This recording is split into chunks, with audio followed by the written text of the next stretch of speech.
Essa quantidade de pessoas que orbitavam ali no antigo governo e que devem comparecer à CPMI é motivo de preocupação para Jair Bolsonaro, ou seja, acende um alerta para o ex-presidente, Caio? Olha, Lu, muito boa tarde, Zé Eduardo, boa tarde à nossa audiência. Apenas se o ex-presidente da República estiver pessoalmente envolvido no planejamento, na organização, no financiamento e na execução dos atos de 8 de janeiro. E somente naquelas condutas de natureza criminosa. E aqui eu faço um parênteses muito importante, citando a conclusão de um artigo publicado pelo Procurador de Justiça aqui do Ministério Público de São Paulo, o doutor César Dario Mariano da Silva, aspas. Se por ocasião da invasão do prédio público o manifestante não teve nenhuma outra intenção e não praticou nenhuma conduta atípica, mas apenas externou sua insatisfação com o resultado das eleições ou do processo eleitoral, bem como com qualquer outra violação a direitos que ele entenda presente, terá apenas exercido seu direito constitucional de livremente se expressar e nenhuma infração penal poderá lhe ser imputada por ser o fato penalmente atípico. Portanto, uma coisa é a manifestação na Praça dos Três Poderes e o ingresso temporário nos edifícios, especialmente naquelas situações em que não houve resistência da autoridade competente, como no caso do Palácio do Planalto. Outra coisa são os atos criminosos de depredação de patrimônio público e ocupação desses prédios com a intenção expressa de abolir o Estado de Direito ou depor de forma inconstitucional o presidente da República.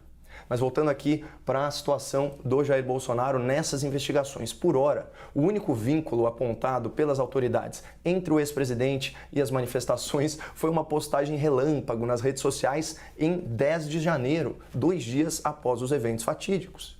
E segundo a defesa aqui do ex-presidente, esse post foi realizado de forma equivocada, pois se destinava a outro aplicativo, não de rede social, mas de mensagens privadas. Tanto que a postagem foi deletada assim que o erro foi detectado pela equipe do ex-presidente, que, por sua vez, estava significativamente medicado.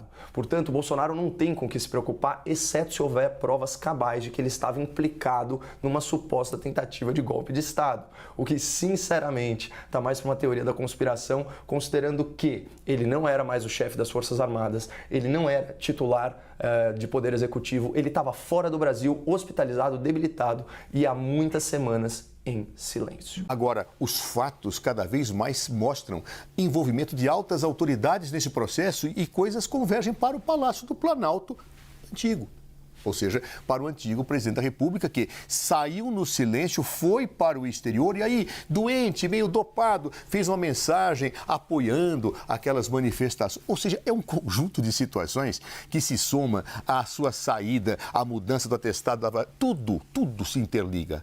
Tudo absolutamente se interliga. Portanto, preocupação sim grande para Jair Bolsonaro. Só para restabelecer aqui a verdade dos fatos, a manifestação do Bolsonaro sobre o 8 de janeiro foi peremptória e ela se deu no dia dos acontecimentos. Aspas, manifestações pacíficas na forma da lei fazem parte da democracia. Contudo, depredações e invasões de prédios públicos como ocorridos no dia de hoje, assim como os praticados pela esquerda em 2013, aliás, faz 10 anos, né, das jornadas de junho, e 2017, fogem à regra. Repudio as acusações sem provas a mim atribuídas por parte do atual chefe do Executivo do Brasil, aqui uma referência clara a Lula da Silva. Portanto, quando Bolsonaro se manifesta sobre o 8 de janeiro, ele repudia os atos. No dia 10, ele posta uma mensagem ou um vídeo, né, em referência a supostos vícios do processo eleitoral. Ele faz isso sem nenhum comentário, na rede social equivocada. Depois a equipe dele retira isso do ar e a defesa dele alega que ele estava sob efeito de forte medicação, debilitado e que tão logo o erro foi detectado, a postagem foi tirada do ar. Agora, o que me preocupa mais não é a questão das autoridades envolvidas, são as centenas de pessoas detidas de forma, no mínimo, controversa, para não falar ilegal, sob esse pretexto de investigação de um golpe de Estado. Seria o golpe de Estado mais mal ajambrado da história, né? Porque o suposto beneficiário estava fora do Brasil, hospitalizado e desinvestido de cargo público. E alguns dias antes ele era chefe do Poder Executivo, chefe das Forças Armadas, daí a minha ideia de julgar quem pensa dessa forma como partícipes de uma teoria da conspiração. Agora, por que é importante? E aqui eu cito de novo o artigo do Dr. César Dario, que aliás é procurador de justiça, é mestre em direito, especialista em direito penal. Ele diz o seguinte: qual que é a questão mais importante de ser respondida aqui? Há crime no fato de simplesmente ingressar no prédio público sem ter praticado nenhuma outra conduta e sem outra intenção, a não ser protestar contra alguma suposta violação de direitos ou de situação que o manifestante entenda errada? E aí ele vai discutir quais são as possibilidades de tipificação. Vai falar de esbulho possessório, vai falar de violação de domicílio, vai falar também do crime de desobediência. Mas quando a gente vê as imagens divulgadas com exclusividade, em primeira mão, pela CNN Brasil, da íntegra das imagens do Palácio, você vê que, pelo contrário, as autoridades no local, elas consentiram, se é que não facilitaram a entrada desses manifestantes que vieram a pé, não precisaram arrombar absolutamente nada, e em nenhum momento foram sequer admoestados, né, pelos agentes do GSI do governo Lula.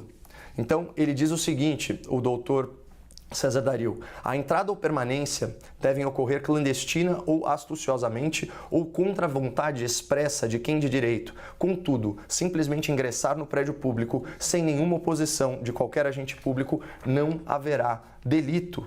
Certo? Então, se o manifestante apenas ingressou no local para logo sair, sem o propósito de tomar posse do edifício, não tendo empregado grave ameaça ou violência contra pessoa ou coisa, desobedecido ou resistido à ordem de agente público e tampouco tido a intenção de abolir o Estado democrático de direito ou depor o presidente da República, não terá cometido nenhuma infração.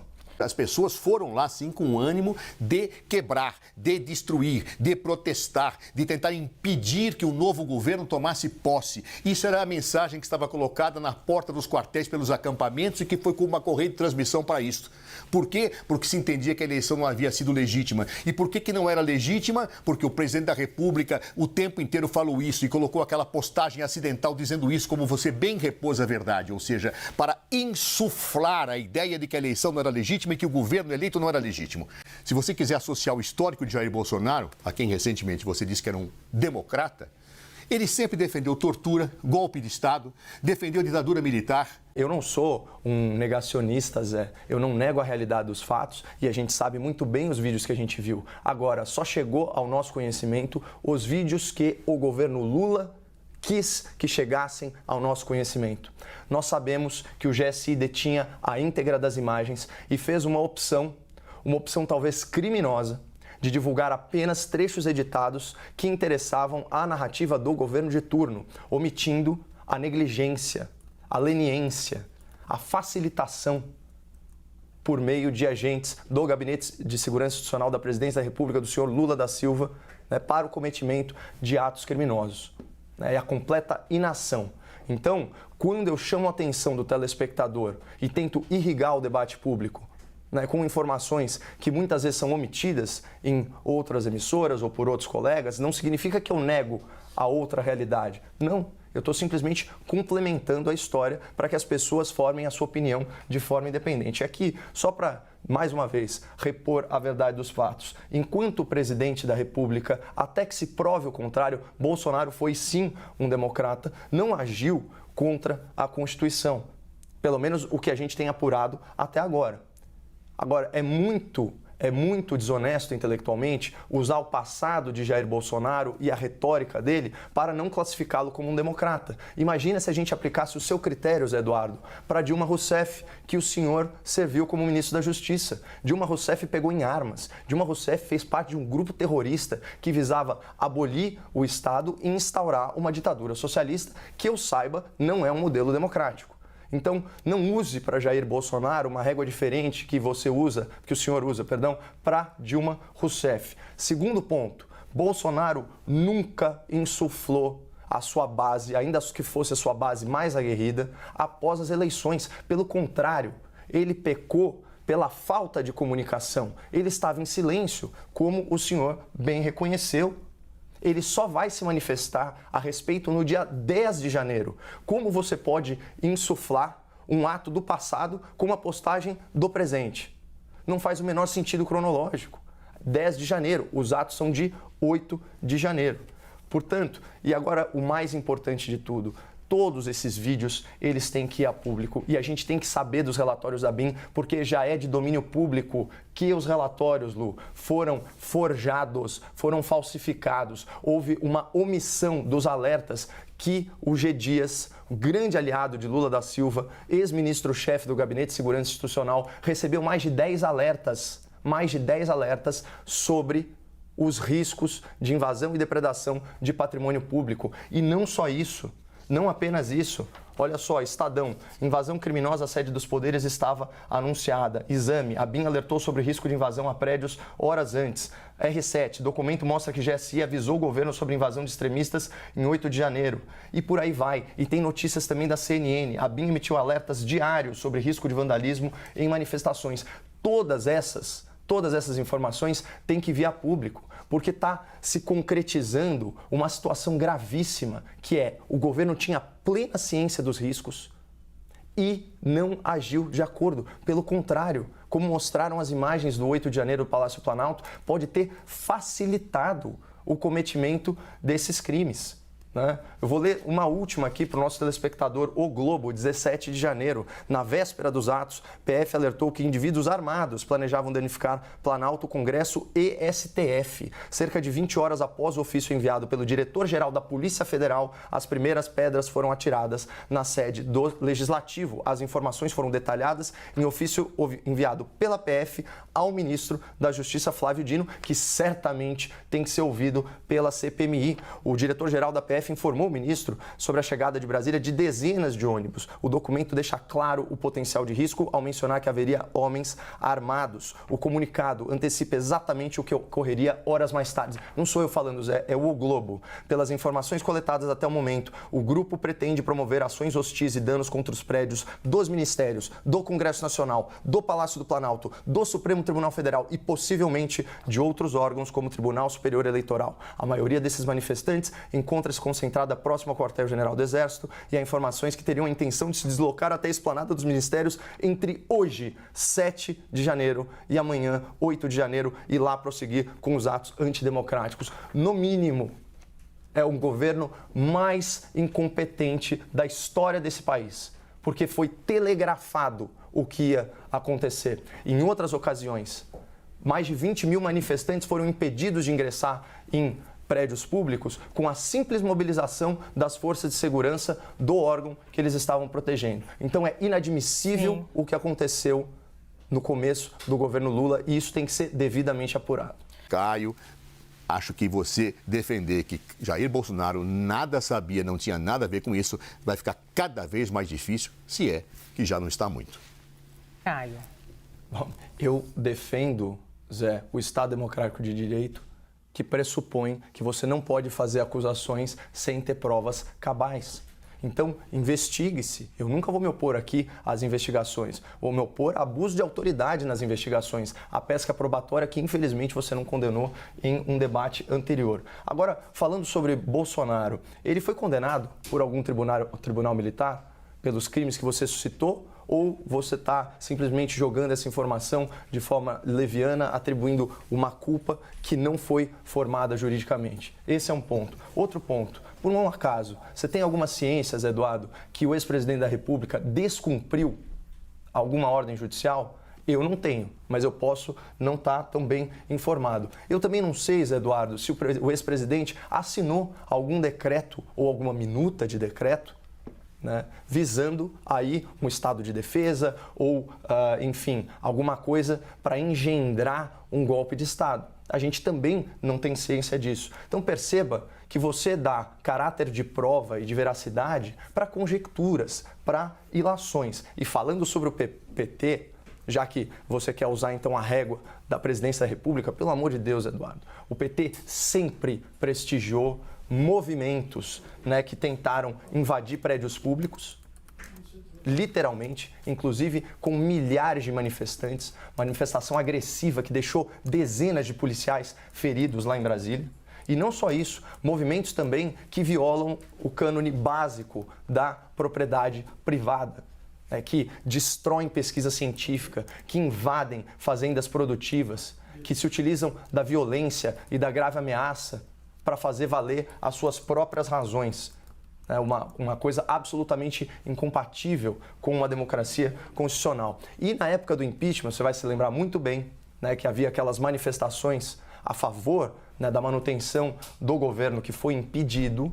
Você vai levar muito bem que a retórica do MTST, a retórica da CUT, usava de metáforas de violência política para falar numa grande resistência e que as forças supostamente golpistas enfrentariam aí toda sorte de desafios numa retórica muito, muito agressiva. E o ponto é o seguinte, Zé, é óbvio que o governo Lula não engendrou os atos de 8 de janeiro. O que está em discussão, o que eu trago aqui para o nosso telespectador são os fatos que mostram que ele foi conivente, negligente. E isso com base no que a gente já viu pelas imagens. Imagina o que vai vir quando a gente vê as imagens do Supremo Tribunal Federal, do Congresso Nacional, a íntegra das imagens, transparência. Não é isso que a gente prega aqui no debate público? Não é um ponto pacífico no nosso debate? Que as coisas devem ser conhecidas como elas são e não como membros do governo Lula editaram elas para fazer parecer? É isso. Muito bem, olha, a gente tinha que encerrar o debate agora, mas eu vou dar entre 30 segundos e 1 minuto para cada um para a gente fechar essas considerações por hoje. Eu sou avesso a ficar dando murro em ponta de faca, eu confio muito no discernimento da nossa seleta audiência. Portanto, eu queria destacar um ponto do artigo já citado do Dr. César Dario Mariano da Silva, né, que é professor de Direito Penal, que é procurador de Justiça aqui do Ministério Público de São Paulo, sobre uma das hipóteses de excludente de culpabilidade. Ele diz o seguinte, sobre a desobediência civil.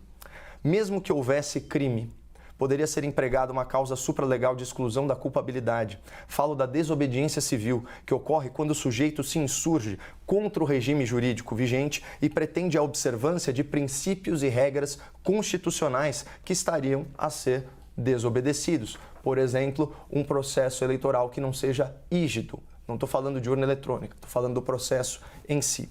Evidente que a conduta não pode ferir bem jurídico de forma relevante, como quando são lesionadas pessoas ou causados danos patrimoniais significativos. Portanto, eu estou excluindo daqui os vândalos, os depredadores de patrimônio público.